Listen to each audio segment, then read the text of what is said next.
Welcome to the AI Research Roundup. I'm Alex. Today we're looking at a paper trending on X, published on February 18th, 2026, so about 6 days ago. It tackles a massive bottleneck in molecular dynamics by introducing a method that allows diffusion models to efficiently sample rare biological events, effectively reducing the compute time for calculating free energies from a GPU year down to just minutes. The paper is titled, Enhanced Diffusion Sampling, Efficient Rare Event Sampling, and Free Energy Calculation with Diffusion Models. And as we'll see later, the results on protein folding landscapes are really impressive.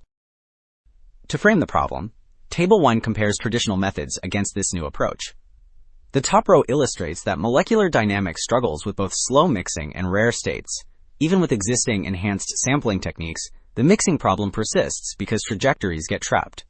In contrast, the second row shows that standard diffusion models generate independent samples effectively, which solves slow mixing, but they still fail to capture rare events.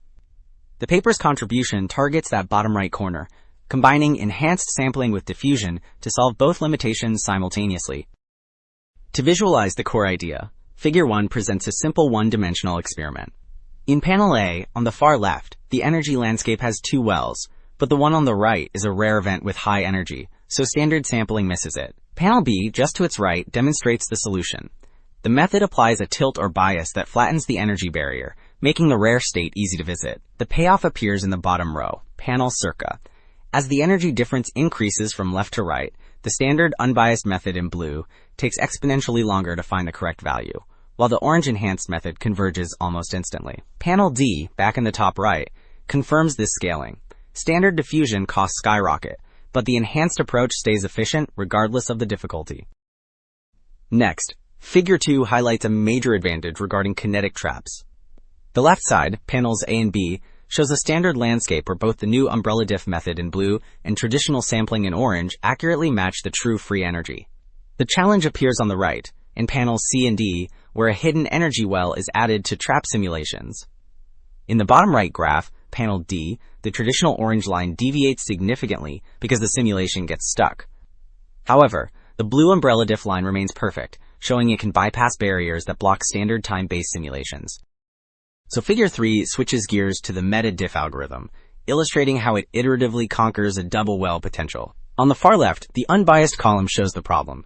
The orange histogram is completely trapped in the deep left basin, so the blue estimates miss the right side entirely. Moving rightward through steps 1 and 2, the method deposits repulsive energy that pushes the sampler out of that comfortable well. Finally, by step 3, on the far right, the histogram successfully explores the rare right-hand basin, and the blue dots align perfectly with the true black dashed curve. Next, Figure 4 introduces delta G diff, which focuses on calculating free energy differences for protein folding. Panel A, on the left, visualizes the mechanism by applying a linear tilt to the energy landscape, seen here increasing from 0 to 15. The method forces the model to visit the rare state, shifting the blue distribution from the left basin to the right. Crucially, panel C on the bottom right demonstrates the efficiency gain. While the gray squares show that standard sampling requires exponentially more effort as the energy gap widens, the blue circles for delta G diff remain stable, enabling accurate calculations for complex proteins like the one shown in panel D. So, Figure 5 expands this validation to a benchmark of 18 proteins from the Protherm DB.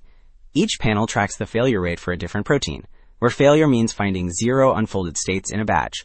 In the top row, which contains the most stable proteins, the gray unsteered curves stay high, indicating that standard methods need thousands of samples to succeed. By contrast, the blue steered curves drop to 0 almost immediately, proving the method captures rare events with orders of magnitude less compute.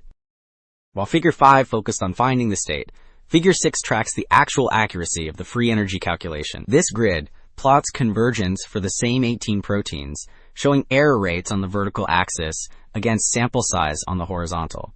For the highly stable proteins in the top row, like 1IFB, the blue steered method reduces error much faster than the gray unsteered baseline. However, in the bottom row where proteins are less stable, the curves overlap, confirming that steering is most critical for the rarest events. Wrapping up, two key takeaways stand out. First, this paper effectively closes the rare event sampling gap by integrating classical steering protocols directly into modern diffusion architectures. Second, it transforms the computational landscape for biomolecular simulation, turning tasks that once required a year of compute into ones solvable in mere minutes.